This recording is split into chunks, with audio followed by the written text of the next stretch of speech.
Atma Namaste, everyone. Welcome to the Pranic Healing Podcast. On this episode, we have Bob Koleszarik, and the title of this episode is A Soul's Calling, A Pranic Healer's Evolution. So, Bob is a really talented individual where he has his own self coaching business. He's actually a host of a TV radio show on Be Bold TV network, and he is also the operations manager for the American Pranic Healing Association. Please welcome Bob. Hello, Jason. Thank you for having me on today. I'm excited to be here. Honored to be here, really. I've seen your previous guest list, and you have a lot of outstanding guests. So I'm just kind of. Thank you, Bob. I mean, and likewise. So for the audience, I was just on Bob's show, which is Greetings from the Ashram on the Bold Brave TV network. And again, I was honored too because you just started this recently, and your guest list is very top tier to begin with. So as with the law of karma, it goes both ways. Having amazing hosts on our shows. And so I really wanted to dive in today, Bob, because you have a really amazing journey from where you started to where you're at now. And I wanted to kind of capture a little bit of that for the audience to kind of give you a personal look. And then we'll kind of jump right into, again, all the amazing work that you've done uh, coming from, the point of West Side and Kriya Shakti, because that really kind of pushed things forward. So can you tell the audience a little bit about yourself, how you got started, and things like that? Yeah. Historically, ever since I was a small boy, I did have a certain amount of awareness and psychic abilities, ESP type of thing. And over the years, it just kind of get developed. It puts off to the side, but I've always been naturally kind of a channel. And when I turned 19, 20 years old, I had a spiritual awakening when I was 15, 16 years old. And by that, I meant just so many thoughts and emotions, just like somebody just opened up your pineal gland and like, boom, it's just like unfiltered, constant bombardment of information, which was really, really brutal. And it was horrifying. That And it was very, that's challenging at that age, 15, 16. Oh my goodness. I can't you know, imagine. no, it was horrible. There was thoughts of suicide. Talking to my mom, like she's like, "You're not crazy," Talking, I want to talk to Dad about this. No, he doesn't understand, and you're just going to freak him out. So anyway, that's how life goes, And I started working with my spiritual guides when I was 20. Like for example, in college, I was taking physics and I couldn't figure out homework assignments. So I'm experimenting at this point, trying to get my mind straight and clear. So I'd ask, hey, I don't know how to solve this problem. Can you give me an answer? Like 4 or 5 hours later, I would just have a knowing of how to solve the problem. And that was pretty remarkable. So as it goes, about 25 years ago, I was at a party, my next door neighbors, and this guy was doing a psychic reading. And so I'm like, all right, I'm going to tap into the energy, see if I can pull energy down to help him. I didn't talk to anybody about it or anything, but when he was done reading, he's like, and I want to thank Bob for helping with the energy of pulling it down. But my point of this, to say this, is if you have a lot of experience and a lot of, I don't know, just experiences, I guess, it goes to your confidence of what life can be and what life is. There's work and there's forces at work, but somewhere along the way, life just got to be such a huge challenge, right? And you lose that connectivity, and life gets to be a struggle. I've had 2 divorces. I went through periods of time, when I didn't talk to my daughter for years. My son was suicidal, which is how and when I got into pranic healing, because we were both at our wits' end. I was not connected at all, and I didn't know how to help him. I found out I separated from my second wife, and like 3 weeks later, I found out she was terminally ill and dying. Mm. And but I didn't stay with her. So that's gut wrenching in and of itself, and a lot of healing to take place. But when I was working with my son, we went to Tony Robbins' event, and that's when I found out about pranic healing. And Master Ko, he sent out a meditation on twin hearts. Mm. When I did that meditation on twin hearts the first time, for me, it was like a bolt of lightning went through. And I know it has to do with the invocation. You know, I was studying Reiki for about a year prior to that.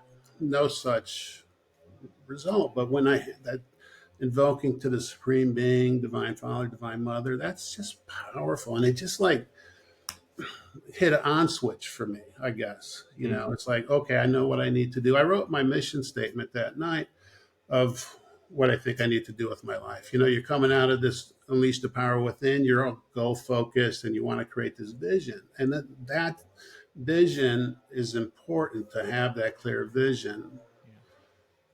without all the mental garbage and emotional garbage that goes into it, because that just sidetracks you. But Right. that mission statement that I wrote 5 years ago now is the basis of my business that I formed. And it's also aligned with the American Pranic Healing Association work, which is aligned with the show. Mm. So recently, all this work that I've been doing is really coming into alignment for me. Yeah. Wow, So, that's a lot to unpack there, but thank you for sort of taking us to basically the whole gamut, Bob. And something that I appreciate so much about your story is when we come in to the world of spirituality, right? And it sounds like you had gifts early on, in your 15, 16, and yeah, something which kind of I like thought were curses at the time, honestly, right, but now I can see it as more of a gift. But, the yeah. Arhatic yoga is really the key to that. Right. And we'll get into Arhatic yoga. But it sounds like, despite these things, challenges up and down with relationships, families, you're at a really great and amazing place of service. And like you said, being connected and conductive, right? And, the meditation on twin hearts at that Tony Excuse me. Robbins event seemed like a pretty big catalyst for you there.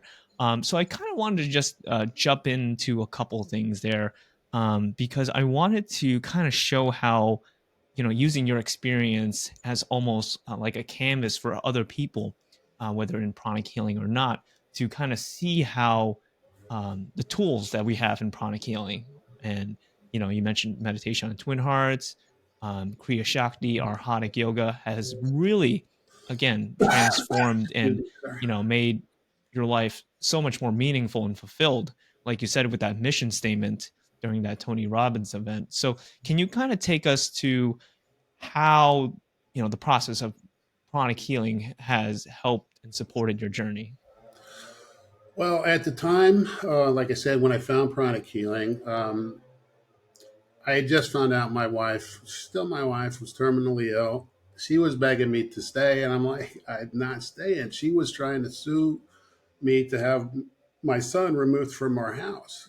So she had reached that line in the sand for me. But then I found out after she crossed that line in the sand that she was dying, and it was not anything that I could stay with. And as horrible as that may sound, I didn't stay because I needed to protect my son. So I had my first pranic healing. I could not find a pranic healing basic workshop fast enough, right? So Mm. I took my first basic class in February of 2019, and Kim Sire was there, and Kim's been my mentor all along the way ever since. But she did a healing, an emotional healing on me, which I didn't really fully understand at the time. And Cynthia De Leon, she was there teaching. This was in the advanced class, which was like in March. She like looked at Kim. She's like, "That was a good healing," and I didn't know. But like several days later, I feel the layers peeling off. It's like I can't talk, I can't go outside. I'm just like letting go. Mm. It was powerful, and been just full bore ever since. And that really kind of helped me to transition and not put so much, thought about going back to my ex, because it was just not the right move. As Mhm. Yeah. badly as that sounds. So Kim guided me. We started doing the meditation on twin heart nights, the healing nights. She was, I was helping her with the feeding program in Philadelphia one Sunday. Uh, a month we would go do that, get into the Arhatic yoga and the service. And then COVID hit, and then the healing pods formed. So that was a good opportunity to do service. When I started this, I was really only interested in the Arhatic yoga aspect, the spiritual aspect. That's really what I was looking for. But through the healing pods, learned to become a good healer. So I got my associate certified through the healing pods, the certified pranic healing, yeah, and the certified pranic psychotherapy. So which I just finished this past May. So but that to me is such a beautiful structure. But if we want to be a professional healer for my own self, these are the tools that I need to do to really be a strong healer, which now I come to love being the Yeah. healing aspect of it. Right. And it's very amazing that you talk about that, because I think pranic healing, we have the healing branch but also the spiritual branch in our Hatha yoga. It's interesting to find different people come in for different reasons. Like you said, you were more interested in the Arhatic yoga aspect, which is like myself. That was for me too. Pranic healing was more of like just like an afterthought, just trying to get there. But it's amazing how you've increased your confidence in your ability to be a better healer through those experiences, especially through the healing pods. I know myself, I was in one as well, and we were healing every day, multiple cases with multiple healers, and it was definitely a boost in confidence. So, and I kind of wanted to touch upon like the bigger, kind of the subject here, because going back, when you wrote down your initial mission statement, right, which is, um, I assume in alignment with your soul's purpose, right? Yeah, Um, how how do you feel now since writing that? Because that was initially at the Tony Robinson event, correct? And now you're here and you're doing, all these amazing things. How did you first get there, and then how do you feel throughout this process of being aligned with your mission statement? well, when I did the first meditation on Twin Hearts, like I said, it was a powerful spiritual, like, wow, there's so much energy. I did it at like 11 o'clock at night, and I was up until like 4 in the morning. I didn't know how much energy was Wow, going to it's come 5 hours. through. So I'm writing it down, and it really basically it just came through to me that I just need to help as many people as I can along the way. I mean, it's fine tuned since then to the point, like I know it's all about the inner work and the soul work, and it's on a much deeper level, but it's still in alignment. And the constancy of aim and effort of that focus hasn't changed. So as you clear your mind, as you just, I don't operate with I only operate with the vision, and the details, I just let life unfold. And then what I find is just if you're staying present and keeping your negative thoughts and all doubts out of it, just the universe and life just brings things into alignment, which I find is what is happening with me just right now with Mm, the way that everything is aligning. And a lot of it, too, is the group work. mm. Yeah, and I love what you say, because as a person like myself, I tend to almost over focus on the details and lose track of the bigger vision. But I love what you say, because I think the audience can appreciate, like you said, constancy of aim and effort. And Master Co says this as well, right? Have a target, right? A certain vision that you want, and take the steps, take the actions to get there. And a lot of the times, right, it's our own, I would say, inner resistance that can tend to block ourselves from taking those actions, as you know. Um, and I find that the tools and teachings in pranic healing or Arhatic yoga is so simple, right, but so effective in getting there, right? And I think that something I always go back to, you know, it's easy to make teachings complicated, but the best teachers make the teachings the most simple and easy to apply. And I think we're lucky to be in the space that we're at, because again, we're applying it, and seeing the success and changes in your life in really a short amount of time, like 2019 till now. That's pretty short, but you've showed so much tremendous growth, Bob. So Well, thank you. yeah. It is a short period of time, but I semi-retired from my company like 3 years ago with the thought that I'd go back to work, but excuse me, but I just lived that lifestyle.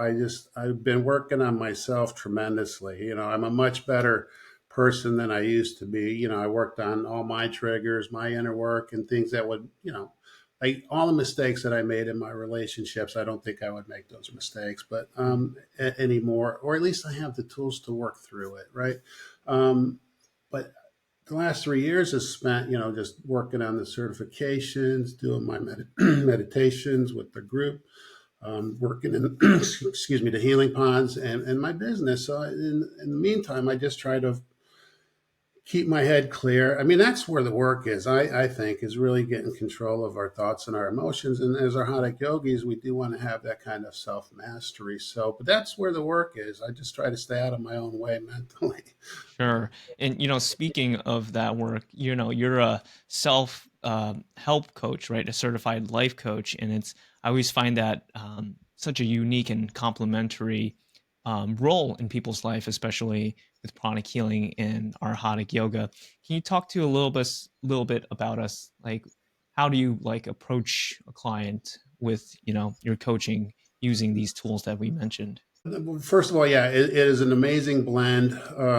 That's what worked for me. I decided, do I want to coach, or I decided to just learn the tools for myself because I really needed to help myself and I needed to help my kids.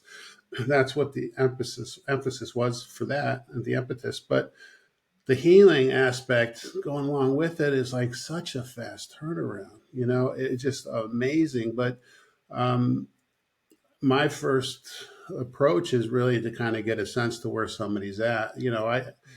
I feel like Arhatic yoga is like the perfect blend of life coaching and healing, just to have that. So it's more of a spiritual approach to like, where are you mentally? What's your vision?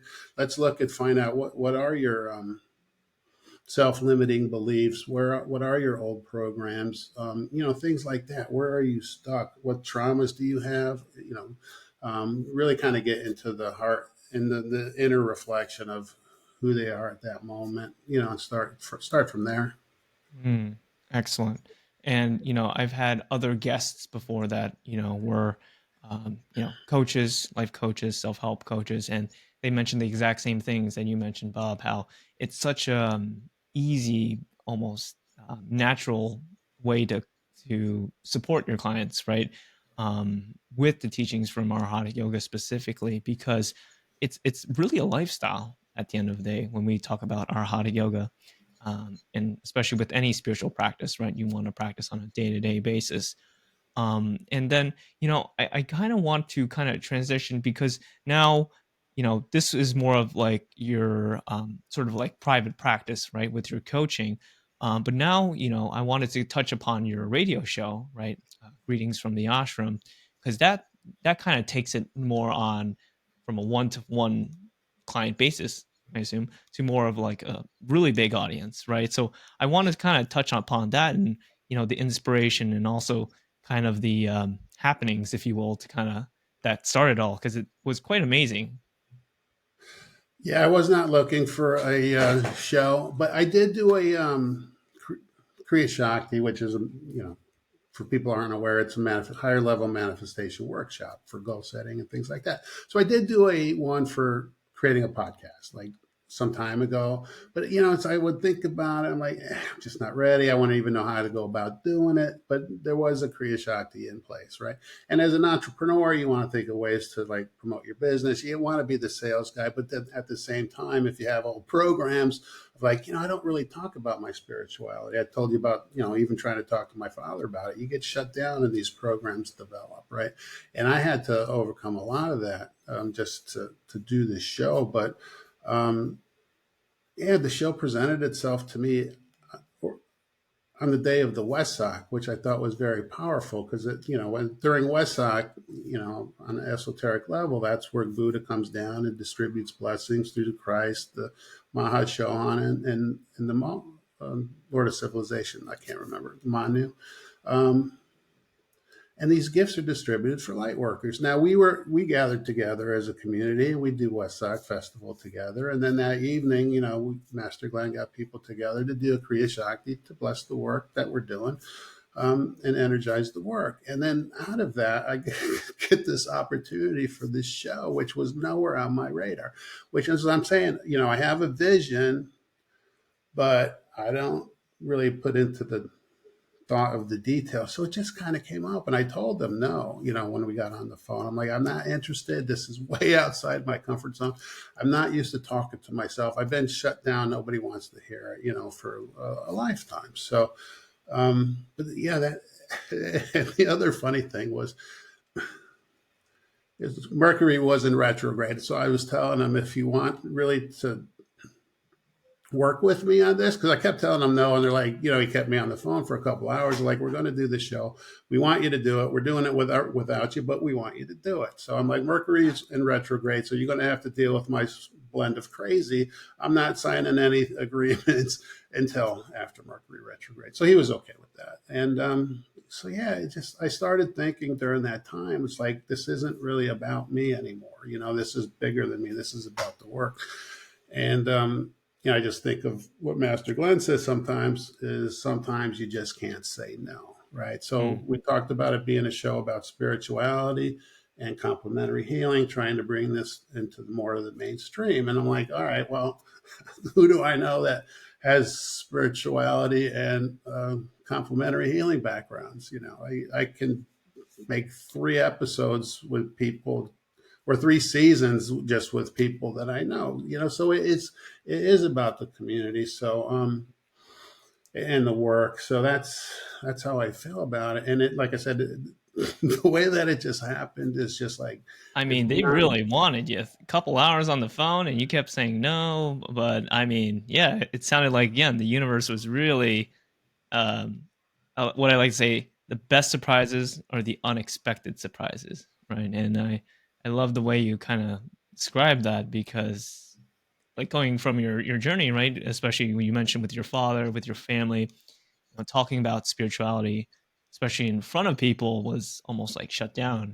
It's like a big no-no. And I appreciate your journey and how far you've come. Now you're talking to hundreds and thousands of people on your show, Greetings from the Ashram, and talking about all these amazing topics, right? Spirituality and complementary healing, which I find such a fascinating journey, and just again being more aligned with your soul's calling.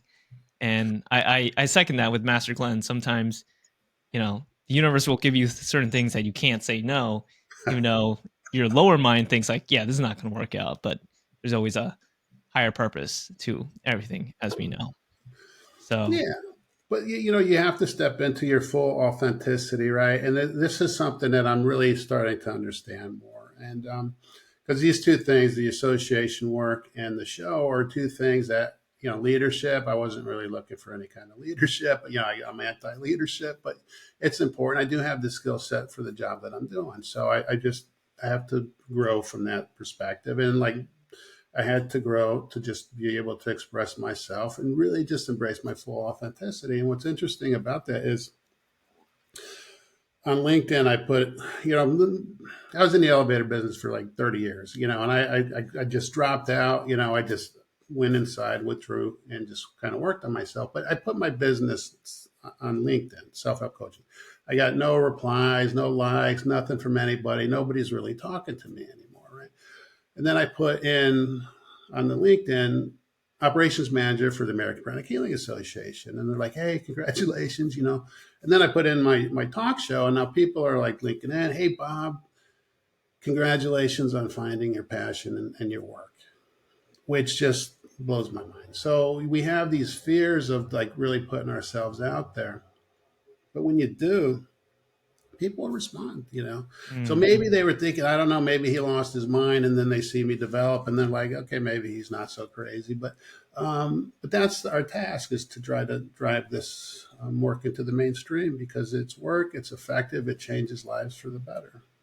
I 100% resonate with that, because it part of what I call filling in your mold, right, of being your full, authentic, true self, is doing things and putting yourself out there that a lot of times, for a lot of people, of course, your own personal self-worth and value that you put on, your work, the work that you're putting, whether it's your actual 9 to 5 work or maybe something else, right? Your passion projects, what people see and how they view it is almost what you view and put the value on your work as well. So I loved how you described your LinkedIn story, because LinkedIn is almost like the corporate world, social media world, right? But I love what you said when you started putting out, operations manager at the American Pranic Healing Association, right? Being the host of your TV radio show. People respond in a positive way, and a lot of times it's just putting ourselves out there, because it's always better than what we expect. And a lot of times we have so much fear and insecurities and anxieties. I know I'm for the same thing. When I started this podcast, I was like, oh, I don't know. I don't know what I'm talking about. I've never done this, right? I'm a introvert at heart. I can't Oh, do, same here. Same. can't do these long shows with people. But, as you said, we grow and we fill in our mold and we take actions that, move towards our soul's purpose and calling, which sometimes is inevitable in your case. Um, and I really wanted to kind of move forward, from the, TV radio show, because you're the operations manager, and we didn't touch upon that for the American Pranic Healing Association, which is relatively new. So can you kind of describe a little bit about that and what you do and on, day-to-day basis to support the association? Yeah, well, the association is mission. I don't have the exact mission statement, but the values are all about the community and supporting each other. The mission and purpose is to really promote pranic healing as a profession with a very professional approach. And so, we have events for pranic healers. We have healing night events. We have networking events. We got a nice master's talk from Master Glenn. We have membership. We got one coming up in January with Master Marilag for Vision Board. We have member benefits like Rocky Patel's Pranic Lifestyle. You can get discounts from him. We're creating a knowledge base for people to help them move forward with their business, branding, but we're in development of that. Um, yeah, just my work, we're building an organization. So my work is like making up job descriptions, creating the marketing plan, creating the business plan. You know, we have a team, we have a tech team, we have a membership coordinator. We got Lisa Burney, who's the executive director. Basically, he's my boss. We have a volunteer team. We have an accountant, and we're looking around out our team. And we're looking to drive membership. It's a membership organization, and it's to promote each other. But in the group work, it's powers in numbers, right? When we get our numbers up, we can start looking for, group insurance rates. You want good group health insurance. We want to just keep driving these things. So we just would like to encourage anybody who's a pranic healer in the United States to please join. Absolutely. Um, yeah, it's That's worthwhile. amazing. Yeah. Yeah. This was something that I always wanted for pranic healing, almost. I think for all of us, right, to have um, a association, a network, right, where we can almost be connected in a very much more professional manner, right? We all say like pranic healing, like personally, we're all like family, right?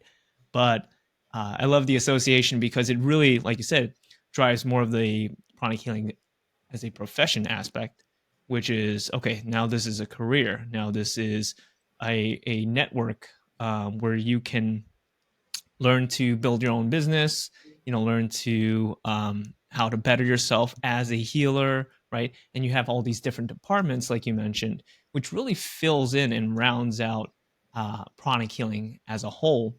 Now I know this is just available in United States, right, North America, but United States. hopefully, yeah. Is there some plans to expand bigger, or right now the operations are just, within the United States? Well, right now it's just within the United States. We're a 501c3. Yeah. We're six. I'm sorry. So we're nonprofit pending. So our paperwork is our incorporation and all that is based for the United States. So any changes to that would affect I see. all the paperwork. But I know Master Glenn had talked about using the American Pranic Healing Association as a template for other areas. So Mm, we're still kind of building a template. We're still growing. We're still kind of building the infrastructure. I mean, it takes a while, and we're putting all the pieces in place, and you know, so we're moving. But it's a solid foundation that we're building, and we got the right team. We got HR experts for the membership. We got IT people doing our tech. We have accountants doing our accounting. I'm an operations guy by my background, doing the operations. And Lisa, she's a former prosecuting attorney with the district attorney's office, and she's got a remarkable career of just as a pranic healer in her businesses that she built. So, we yeah. got a great foundation, and we just, just hope people, give us a chance, join the group, and grow together, because it really is coming to the group work aspect of it. And everything that I'm doing with the show and the association is about the group work.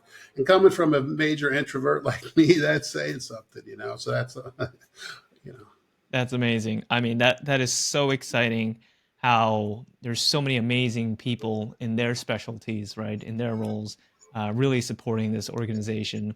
And I love that it's a working process, but like you said, it's a template, and hopefully we can apply this to other areas in the world, and hopefully create a more tight knit but professionally active and strong organization to move forward, right? As you know, with any career or profession, having a strong association is very important. Whether when we talk about you know, um, legal things, or like you said, like even insurance and other things like that, it really kind of makes things a lot easier for all of us as a whole. So, and again, citing back to you, right? Everything that you're doing now, right? Being introverts at heart, it's amazing to look back and see all this, right? So, again, Bob is an amazing, self help life coach. He's a certified pranic healer, Arhatic Yogi. He's the host of the amazing new show, Greetings from the Ashram, and you're the operations manager, right, for the American Pranic Healing Association. So many amazing chapters and checkpoints in your life that are still moving forward and growing, Bob. And it's so nice to hear your story and where your journey and how far you've come from. And it's an inspiration for us all, because as with the theme of this episode, right, a soul's calling, chronic healers evolution. I think that your experience just kind of highlights all of that, Bob.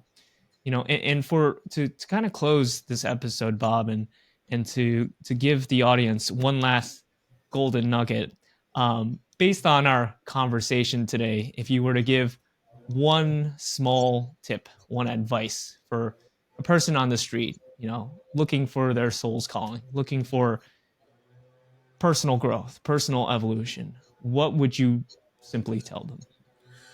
I would tell them that they have to look inwards, not outwards. And when they do that, to get their thoughts and emotions under control and create a clear vision, because that's how we're creating our life, with our thoughts and our emotions, even if they don't understand the energetics behind us.